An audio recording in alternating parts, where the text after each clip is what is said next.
भारत देशाचे लोकप्रिय प्रधानमंत्री आदरणीय नरेंद्र मोदी साहेब, महामहिम राज्यपाल महोदय, आपल्या राज्याचे मुख्यमंत्री माननीय एकनाथराव शिंदे साहेब, उपमुख्यमंत्री देवेंद्रजी फडणवीस साहेब, मंत्रिमंडळातील उपस्थित असणारे सर्व मंत्रीगण, उपस्थित सर्व सन्माननीय लोकप्रतिनिधी, खासदार, आमदार, आज मोदी साहेबांच्या स्वागताला उपस्थित असणारे सर्व ठाणेकर, पत्रकार मित्र, जमलेल्या बंधू भगिनींनो आणि माझ्या तरुण मित्रांनो, या ठाण्याच्या ऐतिहासिक भूमीमध्ये आज पंतप्रधानांच्या शुभ हस्ते विविध विकास कामांचा प्रकल्पाचं लोकार्पण या ठिकाणी होत आहे आणि भूमिपूजन पण होत आहे।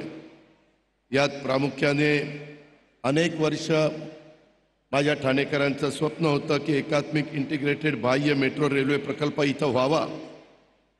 नैना क्षेत्रातील प्रकल्पामध्ये देखील TPS-2 आणि ते TPS-7 मधील एकात्मिक पायाभूत सुविधांच्या विकास कामाची पायाभरणी व्हावी।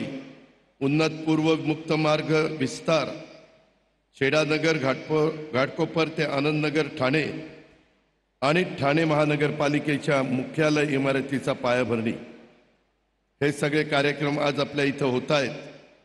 मी सुरुवातीलाच या परिसरामध्ये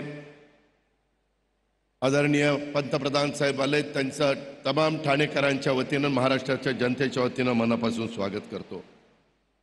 आपल्या सर्वांच्या दृष्टीनं मी त्याचा उल्लेख मगाशी वाशिमच्या परिसरामध्ये केला। पंतप्रधानांनी तिसऱ्यांदा देशाचे सूत्र हातामध्ये घेतल्यानंतर पहिल्या 100 दिवसामध्ये अनेक महत्त्वाचे निर्णय तुमच्या माझ्या महाराष्ट्राकरता घेतले, देशाकरता तर घेतले। त्याच्यामध्ये वाढवणचं बंदर असेल जवळपास पाऊण लाख कोटी रुपयांचं, त्याचबरोबर बरेच वर्ष आपल्या सगळ्यांची इच्छा होती मराठी भाषेला अभिजात भाषेचा दर्जा मिळावा। ही प्रत्येक मराठी माणसाची आणि मराठी प्रेमींची इच्छा होती आणि ही मागणी या दिवसाची प्रत्येक माणूस आतुरतेने वाट पाहत होता। ती मागणी अभिजात भाषेचा दर्जा देण्याची देशाचे लोकप्रिय पंतप्रधान नरेंद्र मोदी साहेबांनी ती काल पूर्ण केली आणि त्याचा मनस्वी आनंद आणि अभिमान तमाम माझ्या महाराष्ट्रातल्या जनतेला, मराठी भाषिकांना आहे। महाराष्ट्रासाठी अभिमानास्पद निर्णय घेतल्याबद्दल मी पंतप्रधान नरेंद्र मोदी साहेब आणि संपूर्ण केंद्रीय मंत्रिमंडळाचं मनापासून स्वागत करतो। गेल्या 10 वर्षापासून देशाचा विकासाचा ध्यास घेतलेले आदरणीय मोदी साहेबांचे अहोरात्र देशाची आणि देशवासियांची सेवा ते करतायत। सलग तिसऱ्यांदा देशाचं नेतृत्व करण्याचा बहुमान हा आदरणीय मोदी साहेबांना मिळाला आहे। त्यांच्या तिसऱ्या इनिंगची दमदार सुरुवात देखील या निमित्तानं झालेली आहे आणि नुकतेच 18 सप्टेंबरला त्यांच्या नेतृत्वाखाली सरकारला 100 दिवस पूर्ण झालेले आहेत। या 100 दिवसात देखील आदरणीय मोदी साहेबांच्या नेतृत्वाखाली सरकारने विकासाची सेंचुरी मारलेली आहे।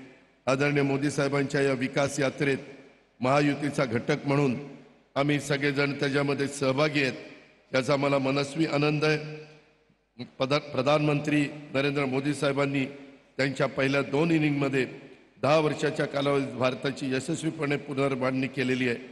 त्यामुळे भारताच्या विकासाचा पाया देखील मजबूत झालेला आहे।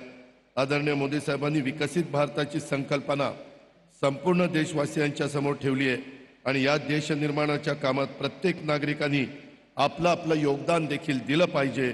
मोदीजींच्या नेतृत्वाखाली विकासाच्या दृष्टीने पुढचं दशक हे भारताचं असणार आहे, या माझ्या मनामध्ये तिळमात्र शंका नाही आहे। महाराष्ट्र देखील मोदी साहेबांच्या नेतृत्वाखाली देशाची जशी जोरदार वाटचाल सुरू आहे, मात्र त्यांच्याच मार्गदर्शनाखाली महाराष्ट्रामध्ये देखील एकनाथराव शिंदेंच्या नेतृत्वाखाली दमदार अशा प्रकारची वाटचाल त्या ठिकाणी चालू आहे। अनेक चांगल्या योजना आपण महाराष्ट्रातल्या सर्वसामान्य जनतेला, महिलांना, युवा युवतींना, शेतकरी वर्गाला, सगळ्या घटकाला देण्याचा प्रयत्न केलेला आहे। महिला सक्षमीकरणाबरोबरच त्यांना समाजामध्ये मान सन्मान प्रतिष्ठा मिळवून देण्यासाठी आपल्या सरकारने पुढाकार घेतलेला आहे। प्रत्येक क्षेत्रामध्ये महिलांना प्रगतीची संधी उपलब्ध करून दिली जाते। युवकांच्या हाताला काम मिळवून दिलं जातंय, त्यांना चांगलं शिक्षण प्रशिक्षण मिळावं यासाठी देखील महायुती सरकार कटिबद्ध आहे.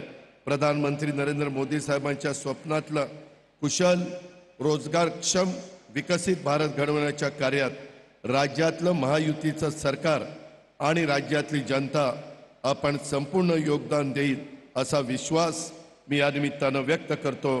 प्रधानमंत्री मोदी साहेबांचं मनापासून पुन्हा स्वागत करतो आणि या ठिकाणी थांबतो. जय हिंद, जय महाराष्ट्र. धन्यवाद. और अब